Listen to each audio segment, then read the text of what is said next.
we stopped at line 100. And Claudia and I observed that the first word in the original Greek of line 100 is nostos. In the accusative, it's noston didzei. By accusative, I mean the word is used as an object. So it's the nostos you're searching for, Odysseus. Well, let me tell you, as the prophet says, as Teiresias says, this will not be easy. It will be argaleos, painful. And he even explains why. There's the problem of Poseidon. And Poseidon has this anger, and part of the anger, as signaled by kotos, it's like a time bomb. It goes tick, tick, tick. And when it will go off, the victim doesn't know. And so that's different from the anger that Achilles has. Yes, because that's menis, as in Iliad 1, line 1, word 1, and that's a cosmic sanction. That's an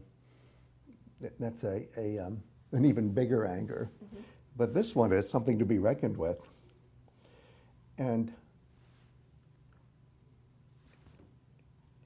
all the horrible adventures that he's going to have, well, horrible to him, but very exciting to us, will ultimately culminate in success. He will get home. And then there's this proviso, if you're willing to restrain your own thumos. What does that mean?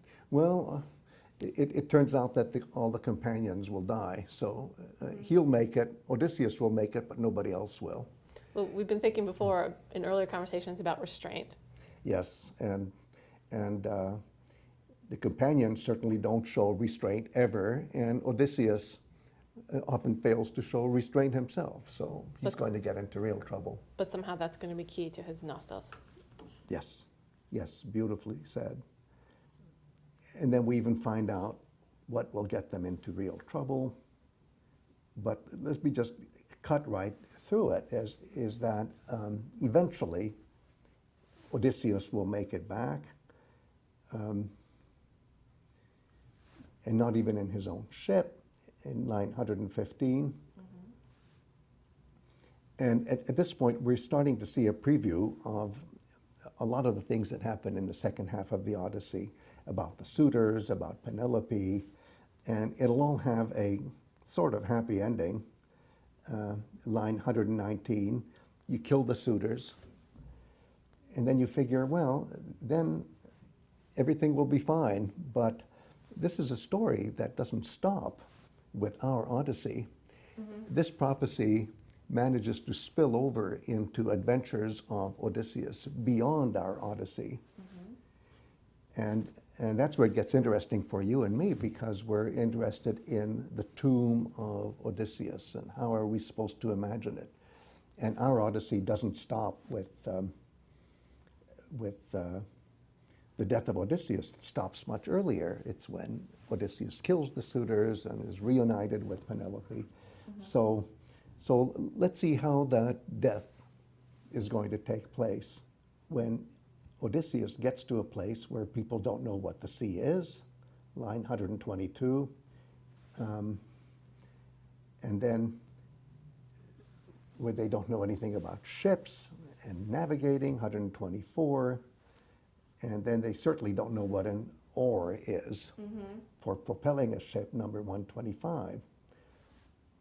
And now here it comes, and you and I talked about this, this signal in line 126, and I will tell you a sign, a very clear one, which will not get lost in your thinking.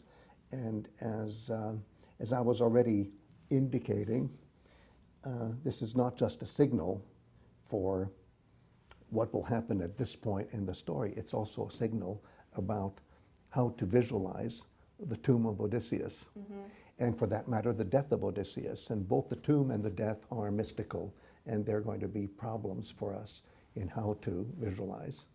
It's not the easiest picture to achieve, and it's mystical, it's a mystery.